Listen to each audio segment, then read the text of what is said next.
So I think this teaching, and the reason I'm staying on it is because the only way to really overcome that is to have a renewed mind. And it's a constant work that God's doing in our life.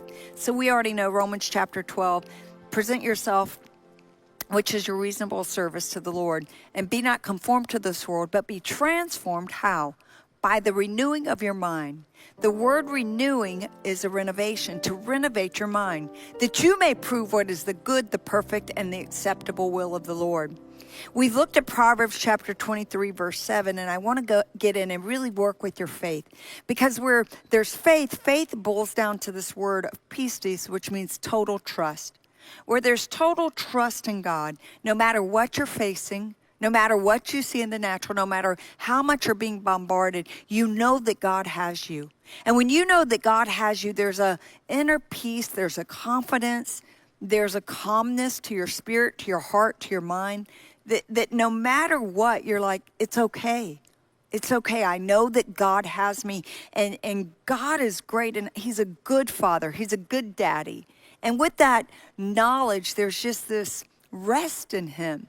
And that's why I really want to keep teaching on this, because Proverbs chapter 23, verse 7, for as he thinketh in his heart, so is he. The Hebrew verb, as we've taught so often, is found only here.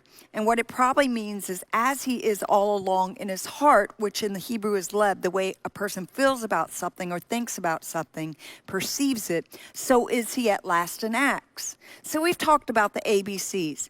An action creates a behavior, which causes, or actually an action creates a belief, which all behavior comes out of belief, creates a behavior that has consequences. So there's an action in our life. Right now, the entire world has gone through trauma. There's an action that creates a belief that causes behavior and has consequences. Now, God says that we are washed by the word, that our soul is cleansed. We're going to deal a lot with what is the heart, what's the soul, the mind tonight. So the habitual thoughts in a person's life, habitual is that it's so, you have about 60,000 thoughts a day.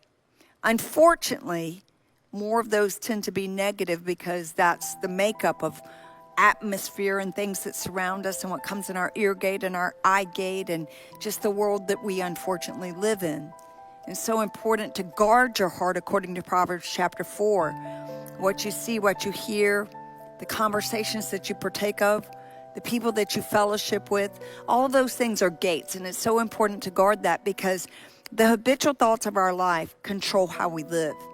So as a man thinketh, so he is at last and act.